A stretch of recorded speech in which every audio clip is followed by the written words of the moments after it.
Hello வணக்கம். இப்போ வந்து நம்ம மீன் குழம்பு வைக்க போகிறோம். அந்த மீன் குழம்பு வந்து நம்ம எப்படி வைக்க போகிறோம் அப்படின்னு சொன்னால், இங்கே பாருங்க, மிளகு, சீரகம், கொத்தமல்லி, தேங்காய், அப்புறம் வத்தல், இதெல்லாம் நம்ம என்ன செய்ய போகிறோம், வறுத்து அரைச்சி நம்ம என்ன செய்ய போகிறோம், குழம்பு வைக்க போகிறோம். அதுக்கப்புறம் கொஞ்சம் புளி வச்சுருக்குறோம், கரைச்சி வச்சுருக்குறோம். அதுக்கப்புறம் கொடம்புளி, இந்த புளி வந்து கேரளாவில் ரொம்ப ஃபேமஸ். இது வந்து உடம்புக்கு ரொம்ப ஹெல்த்தி.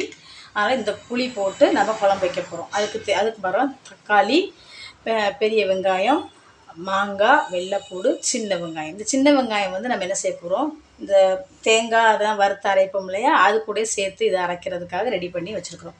இப்போ வந்து நம்ம குழம்புக்கு தேவையான பொருட்களை வறுத்துக்கிடலாம். சட்டி நல்லா சூடு ஏறிடுச்சு. இப்போ இதில் கொஞ்சம் ஆயில் ஊற்றிக்கிறோம்.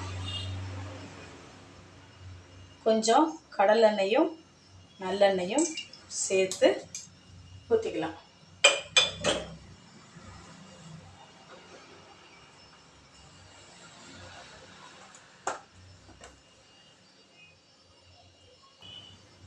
இப்போ பாருங்கள், மிளகு, சீரகம் நல்லா சட்டி காஞ்சிருச்சு. மிளகு, சீரகம், வத்தல், கொத்தமல்லி எல்லாத்தையும் நல்லா வறுத்துக்கலாம். சிம்மில் வச்சுக்கோங்க, இல்லைன்னா மிளகு வந்து சடான்னு வெடித்து மேலே தெரிக்கும். அதனால் கொஞ்சம் நல்லா சிம்மில் வச்சுக்கிட்டு நம்ம என்ன செய்யலாம், வறுத்துக்கலாம். நல்லா எல்லாமே நல்லா வறுபடணும்.